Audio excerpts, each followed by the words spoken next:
Before I begin today's video, if you're looking to read some conservative news from a trusted and reliable source, check out my friends over at patriotpost.us. A link for them is in the box, and they're currently offering a free subscription. So when you go over there and subscribe, tell them that ABL sent you.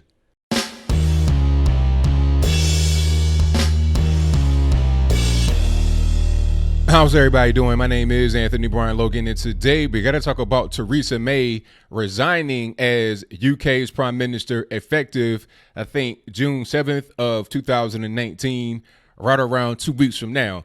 Before I get into my opinion as an outsider, an American guy, obviously looking into UK politics, I'm going to give you the basic facts of the situation first.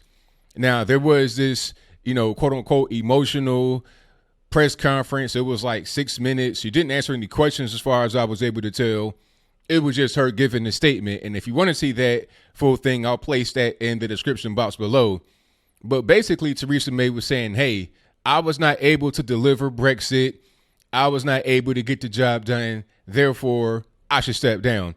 Obviously, there was much more to it than that. But the Brexit thing was the meat of the whole conversation. Now, towards the end, she did kind of get choked up, and I'm not sure if I saw any tears. I was listening to her. I was not watching it at that particular point in time. I did hear her get choked up. If there were any tears produced, any water that came from my eye, let me know in the comments below. But that's going to be a big talking point all over the internets, all over social media, all over the mainstream media, non-mainstream media, etc. They're going to talk about the emotionalism behind her remarks, and they're going to say that's proof positive that she really loves her country and she wants the best for it. A lot of people in UK, from what I've been reading, are going to dispute that. They're saying that she wasn't really a good prime minister. Some are saying that she was a good person, but not a good prime minister. First of all, obviously the biggest thing, you're not able to get Brexit done. We've been talking about this for years and years and years. Now, I didn't know when Brexit happened that it would be so complicated. I'm thinking it's like voting for the president. Okay, you have a referendum. It says remain or leave. So if you pick to leave, you should be able to leave. But it's like 3 years later and we've not really gotten anywhere. If there's any progress, let me know in the comments, but I've not seen any progress. Every time I hear about Brexit, it's about something they got to try to negotiate and some deal they got to try to work out, and it never really goes anywhere. So I'm like, what's really going on? She was not able to really make any progress as far as that's concerned. And like I said, I thought it would be simple as you vote for a person, they come into office, you vote for a particular thing, it happens. That's not the case here. But for now, I digress. That was the main point, that she was not able to get done. But a lot of people in UK don't like her for other reasons as well as the Brexit. This whole big thing about the pedophiles. You got the pedophile rings roaming around London, UK in general.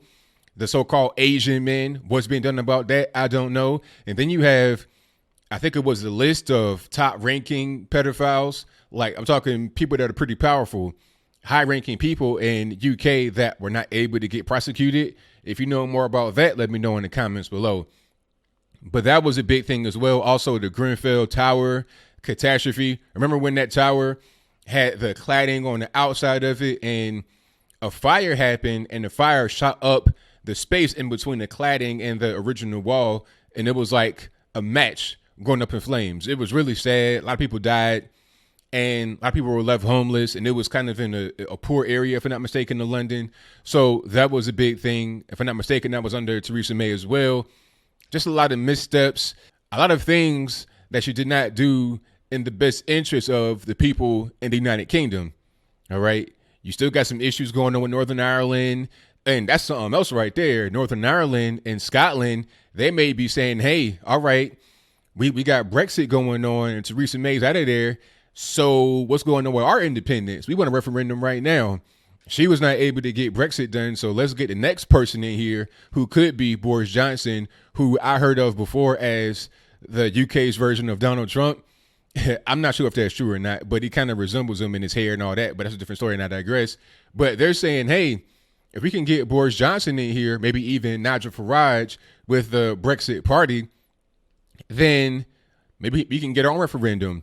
let's have Northern Ireland become its own sovereign nation or become part of Ireland proper, the Republic of Ireland again. Or let's have Scotland be its own thing and not be part of the United Kingdom. I've not heard about Wales wanting independence, but I would not be surprised if you had a bunch of movements going on to not be the UK anymore, to just be England, Wales, Scotland, Ireland, and have that be that. So that's what's going on as far as Theresa May and things around her are concerned. Now, like I mentioned about Brexit, this happened about 3 years ago. And at the time, you had David Cameron as the prime minister. He was pushing for Remain throughout the entire process. He was actively campaigning for the UK to remain in a quote unquote reformed European Union. But obviously that didn't happen. UK voted to leave. Therefore, he left because he said, OK, if I was pushing for Remain and we left, I can't quote unquote steer the ship in the proper direction it needs to go in. So here comes Theresa May. She's not able to get it done. The process to select or elect the next prime minister will happen in about 1 week. It'll start in about 1 week. Theresa May is going to be the prime minister throughout the process until they get somebody to replace her. It'd be from her party, the Conservatives. And by the way, the Conservative Party, I'm not really sure if that means what it means over here, because David Cameron was talking about gay marriage and he was part of the Conservative Party and he voted to remain. He campaigned on remaining. So I'm not sure that's conservative or not. But anyway, if it'll be a person from the Conservative Party, which I'm pretty sure it would, it'd be Boris Johnson. Boris Johnson used to be under Theresa May. I'm not quite sure the position, but he resigned in 2018 because he didn't like the way she handled Brexit. If he comes in there, will he be able to get more done than she did? I'm not quite sure. It feels like there's so much red tape and bureaucracy, it'd be very difficult to cut through it. It's like trying to cut through a piece of bamboo with a butter knife. I mean, you be sitting there for years like we have been already. So my opinion about the whole situation, if she's not able to get it done and she knows she can't get it done, then she did the right thing. Maybe she just, escaped the situation, kind of cut and ran, if you will, did not want to really face the pressure. She was also going to face a vote of no confidence.